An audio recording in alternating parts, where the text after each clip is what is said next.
Mais il y a un principe général, c'est que les méthodes non paramétriques, comme les méthodes paramétriques, s'appuient sur des distributions. La différence, c'est que quand on parle de tests paramétriques, on va s'appuyer sur des distributions d'échantillonnage. Je reviendrai après sur ce que c'est qu'une distribution d'échantillonnage.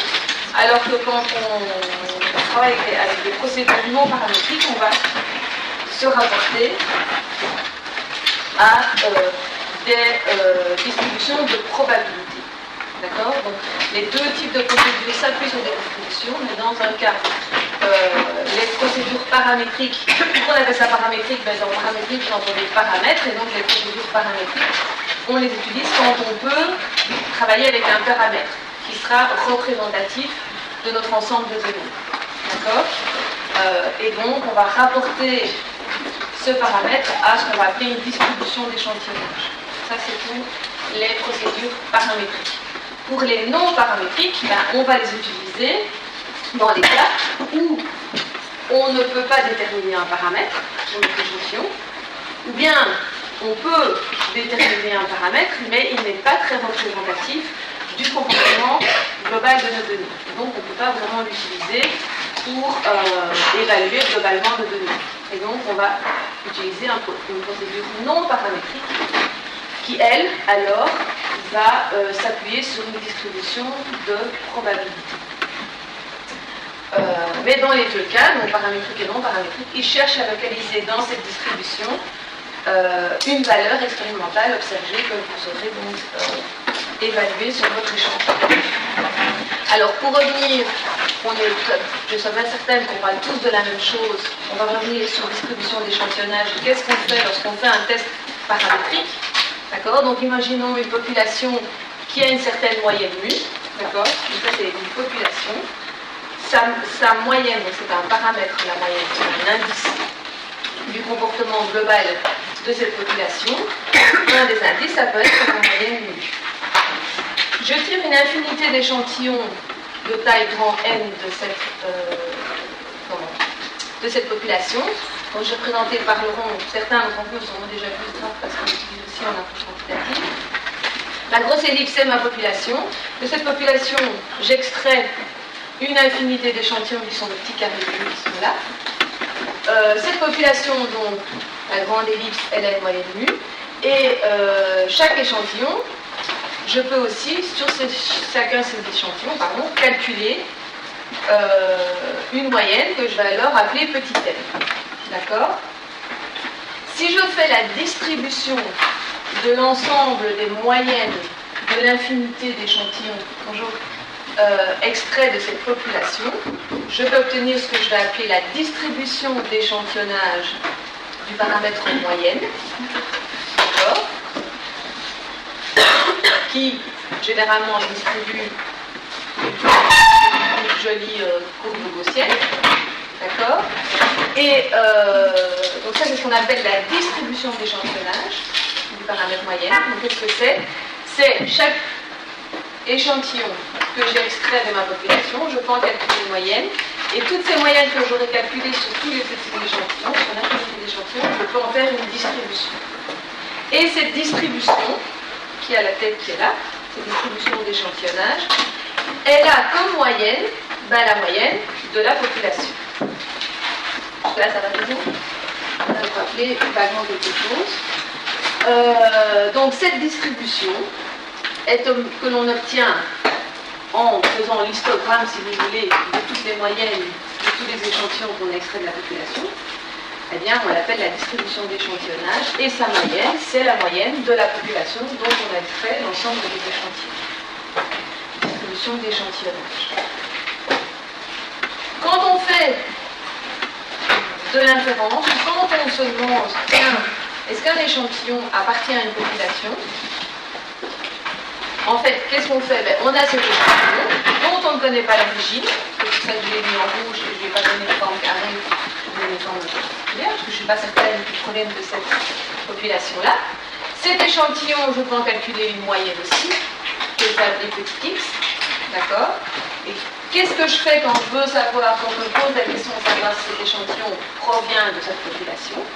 En fait, je rapporte le paramètre en question, qui est ici la moyenne de cet échantillon, dans la distribution d'échantillonnage, et je regarde combien cette moyenne, ce x, est proche ou éloigné de la moyenne de la population.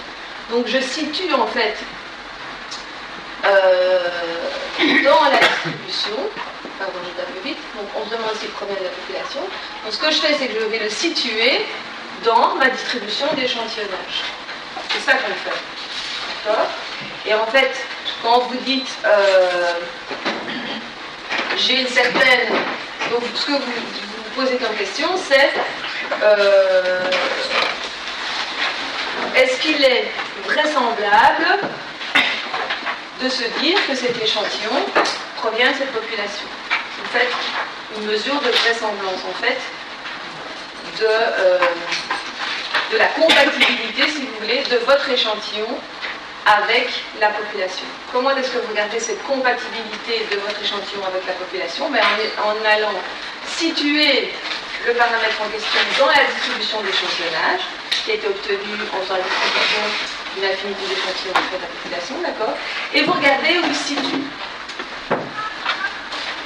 Est-ce qu'il se situe plus ou moins proche ou éloigné de cette moyenne de population? Et en fait, vous vous donnez une probabilité d'appartenance de cet échantillon à la population. Et quand vous dites, vous donnez un niveau alpha, la probabilité ici alpha qui est l'air sous la courbe ici en dessous, alors j'ai mis la valeur de x à droite de la moyenne, mais j'aurais pu la mettre à gauche de la moyenne, d'accord? Et donc, ce que je regarde, c'est où se situe ce x par rapport à la moyenne. Et donc, plus ce x sera éloigné de la moyenne, moins il a de chances de provenir de cette population, moins il sera compatible avec la population. Et donc, le alpha, ou 1 moins alpha, si vous voulez, vous donne la probabilité que cet échantillon n'appartienne pas à la population.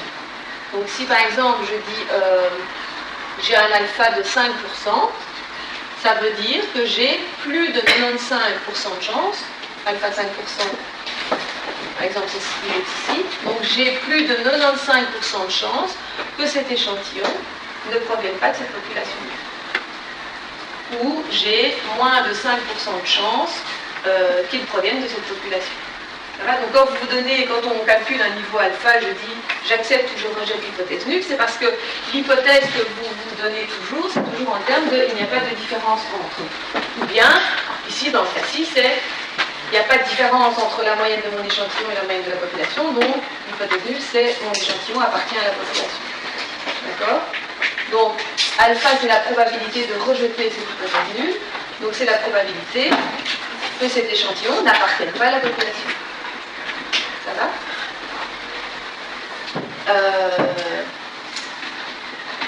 Ok. Donc ça, c'est ce que vous faites finalement quand vous faites de l'inférence d'un échantillon par rapport à une population et que donc vous référez une valeur d'un paramètre par rapport à une distribution d'échantillonnage. Ça, c'est ce que vous faites quand vous faites une distribution, quand vous faites une procédure paramétrique. Ce que vous faites, c'est que vous calculez un paramètre. Ici, le paramètre, c'est étant la moyenne. Ça peut être une variance, ça peut être une médiane, ça peut être autre chose. D'accord? Un test non paramétrique, une procédure non paramétrique, ça va être la même manière de poser les choses, à part que vous allez référer la valeur que vous avez mesurée, observée, donc le x en question, non plus à une distribution d'échantillonnage, mais à une distribution de probabilité. C'est simplement ça la différence. Donc plus alpha est petit, plus on a tendance à considérer l'échantillon de la population. C'est ce que vous faites en fait. Vous ne l'avez peut-être jamais exprimé de cette manière-là, mais c'est exactement ce que vous faites quand vous calculez des niveaux significatifs. Ça va? Si on regarde les différentes étapes d'un test d'inférence, par exemple, eh bien, il y a 4 grandes étapes. Eh bien, ces 4 grandes étapes, on les applique autant quand on fait du paramétrique que du non paramétrique. À savoir, on identifie une distribution de référence.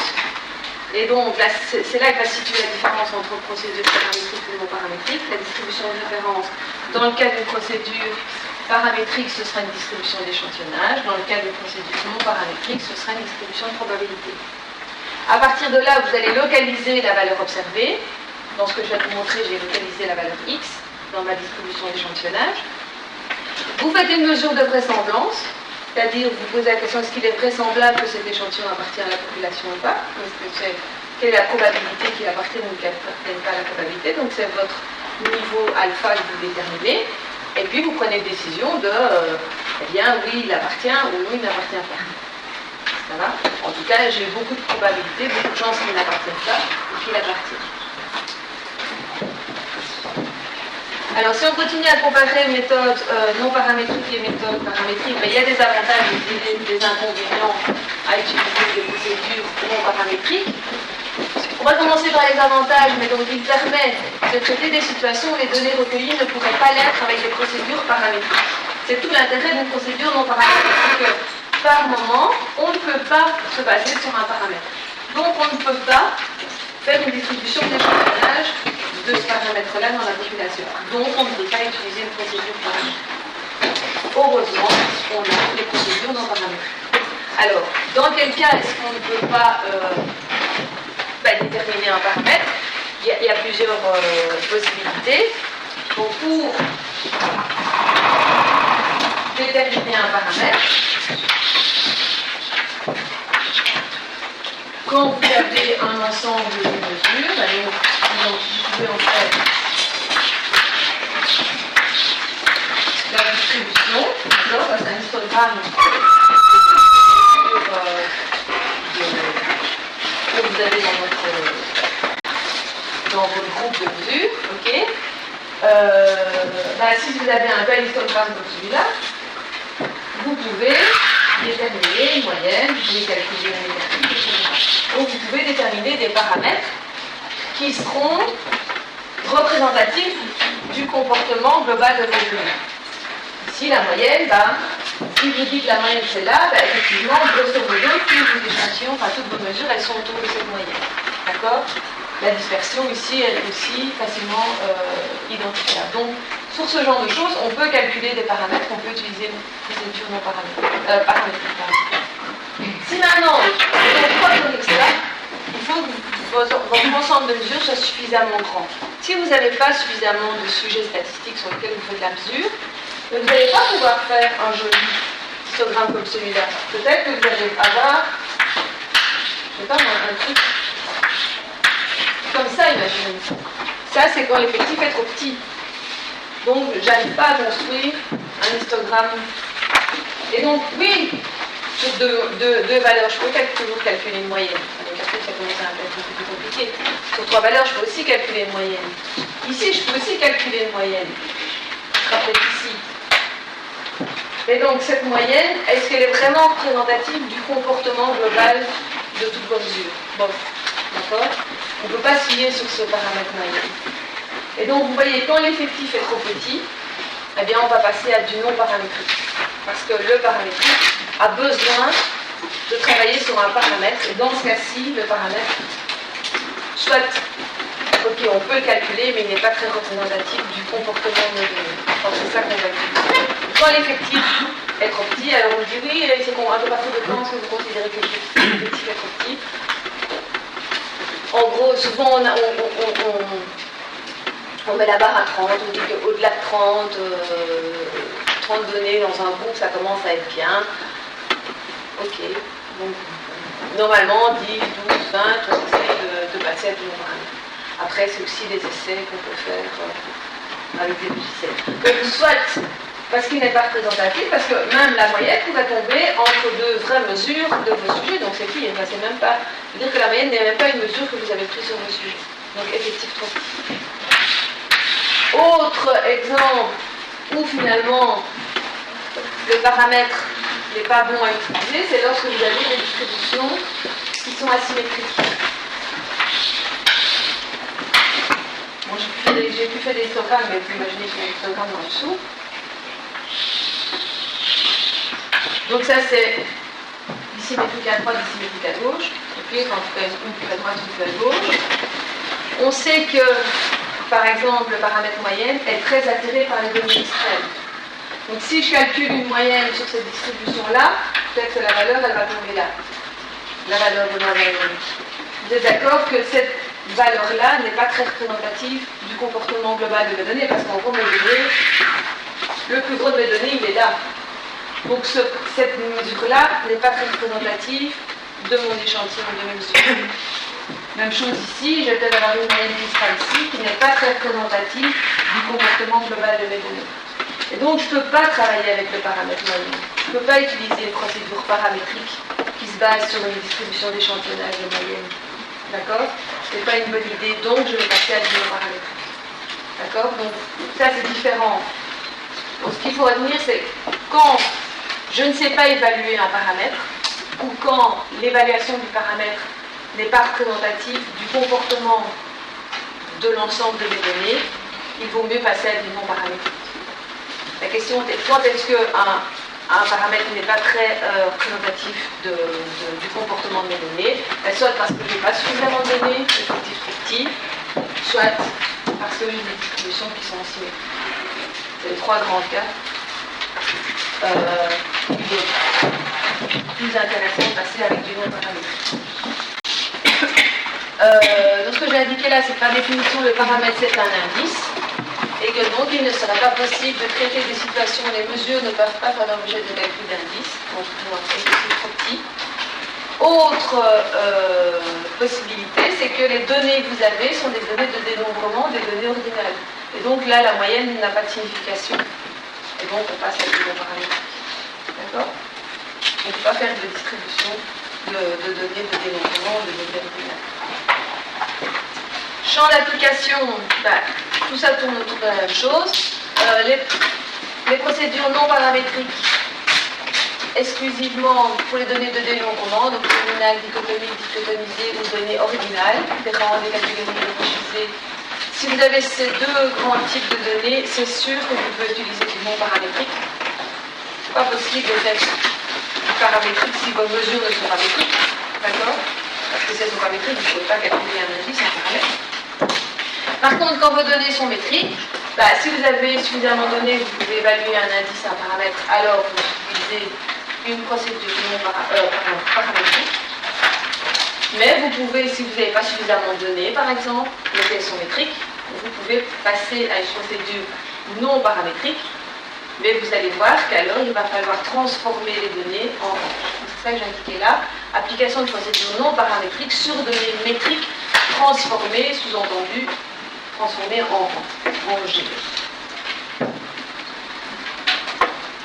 Ceci, c'est ce que je viens de vous expliquer. Autre avantage des méthodes non paramétriques, elles permettent de traiter validement des échantillons plus petits que ceux que permettent de traiter les méthodes paramétriques, je vais vous expliquer. Et autre chose aussi, ne nécessite pas de très exigeantes propriétés métrologiques. Donc la forme des distributions, la symétrie des distributions, l'égalité des variances des distributions, ça ce sont des conditions d'application de procédures paramétriques qui ne sont pas nécessaires pour appliquer des procédures non paramétriques. Ça va ? Par contre, le gros désavantage des méthodes non paramétriques, c'est l'infériorité de leur puissance. Alors, qu'est-ce que c'est que la puissance d'un test? Vous avez dû voir ça dans l'objet du temps. La puissance d'un test, c'est son aptitude à rejeter l'hypothèse nulle quand elle est fausse. Ça veut dire, c'est son aptitude à mettre en évidence des différences quand les différences existent. C'est ça la puissance d'un test. Plus un test est puissant, plus il va pouvoir montrer qu'il existe des différences quand les différences existent. Donc, un non paramétrique est moins puissant qu'un paramétrique. Et puis aussi son aptitude à prendre en charge des situations complexes. On va voir tout à l'heure la procédure Kruskal-Wallis qui est une analyse non paramétrique de différence entre des groupes indépendants, comme le fait l'analyse de variance simple. Mais il n'existe pas de procédure non paramétrique qui permette de traiter, par exemple, des plans avec des croisements de variables indépendantes, comme on l'a vu, dans l'analyse de variance à critères croisés. Dans l'analyse de variance à critères croisés, on a vu qu'une de ses forces était de montrer l'effet conjoint de plusieurs variables en même temps sur une mesure. D'accord ? Il n'y a pas de procédure non paramétrique qui permet de faire ça. Donc c'est ça que j'ai indiqué, inaptitude à prendre en charge des situations plus complexes, telles que des croisements entre les variables. Ça n'existe pas dans le non paramétrique.